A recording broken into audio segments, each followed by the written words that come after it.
Hey everyone, welcome back to the channel. Adam here with Indie Farm Life. Today's video, actually reaching out to you guys because I have a question about your personal preference with regard to your tractors. So I've had Big Green here for about 5.5 years, and 9 times out of 10, if you go to my barn, you're going to see it outfit just like this. The everything attachments Grapple on the front and the big Ganon Box Blade on the rear. At least throughout the last 4 or 5 years, I found that this setup is just what gets it done for me.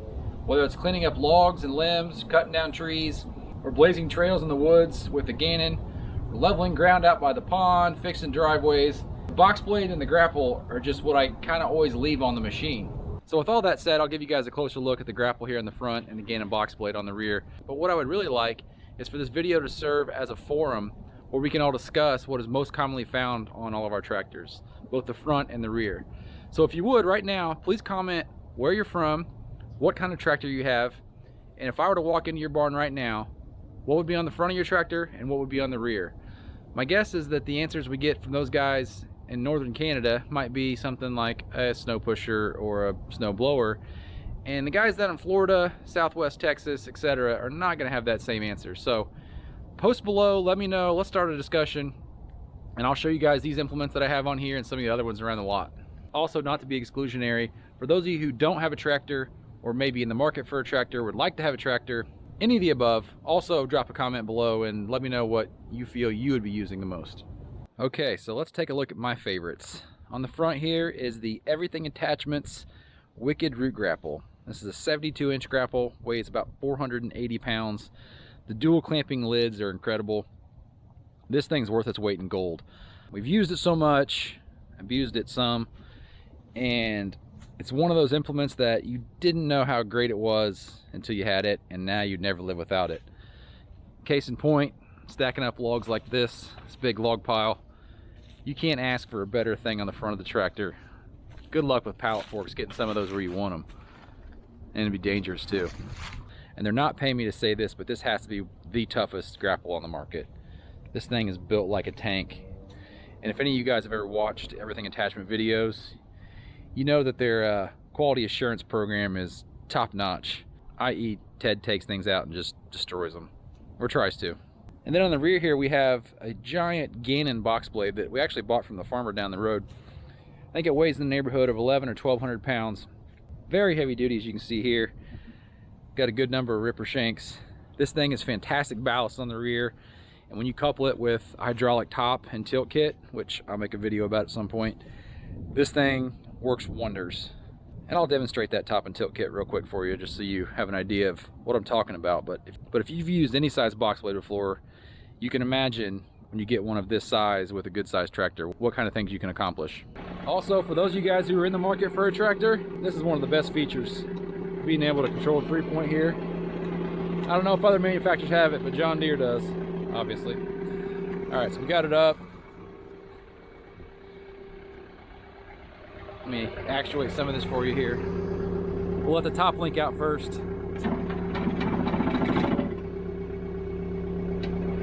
So in doing that, you're moving this bottom cutting edge in so you can change how you're scraping, whether you're letting material out or cutting. And then the side link,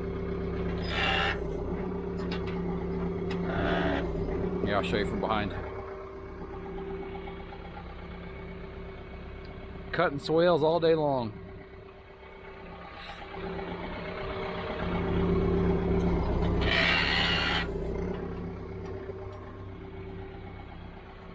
We're cutting swales the other way all day long. If you spent an afternoon with that tractor and that setup in the woods, you'd quickly understand why it's my favorite. Let's take a quick look at some of the other stuff laying around the lot. Well, there's the backhoe, but this is about tractors. 3-point trailer mover, as I like to call it. Not sure if that's the name of it or not, but an awesome thing to have. Got a D-ring on there. You can use to chain up to stuff. I use that to move my utility trailer quite a bit around the lot. Landscape rake. Don't use this very often. I've actually only used it, I believe, one time when I did my lawn, but nice to have when you need it. Does a nice job at making a seed bed for lawns. Not quite as nice as, say, a Harley rake, but definitely useful. 3-point post hole digger. Another awesome thing to have around. And if you're looking for implements out there, guys, check places like tractorhouse.com, Facebook Marketplace, Craigslist. I often find that you're going to get a better deal there on something you're going to use sparingly at that than going and buying brand new. Another great thing to have, use it to set telephone poles up that way. What else do I have here? I know that the tiller, we have 3-point tillers over in Chris's barn, so I won't be able to show you that today. I think the only other thing I have out here is my 7-foot Woods Cadet bush hog or rotary cutter. This thing's a monster. It'll knock down about anything you drive the tractor over, and if you can't drive the tractor over it, back over it and this thing will level it. You can easily take down trees the size of the PTO shaft. And of course, your trusty old tractor bucket. For those of you out there who might be buying a John Deere tractor, this is the heavy duty, the HD bucket. Highly advise it. Chris and Nick have the ones that are not HD, and we've bent the upper lips on these things pretty good, and the extra reinforcement and the D-rings on that are really nice. So that's not everything on the property. There's still a fair amount of stuff over in Chris's barn. We often share implements. He's got the PTO stump grinder, Pallet Forks, king cutter tiller over there, so probably a couple other things. So there's a quick look at some of the stuff around the barn lot. I'll do a full video tour at some point. Please do comment below. There are a lot of comments. Maybe I'll go through and tabulate what's most common, and then also see if I can't pick out what I consider the most unique. Thanks for swinging through the channel and checking out this video. If you're new to the channel, please do hit that subscribe button and come back and see me. Always love meeting new followers along the way. Look forward to chatting with you guys below, and we'll see you in the next one.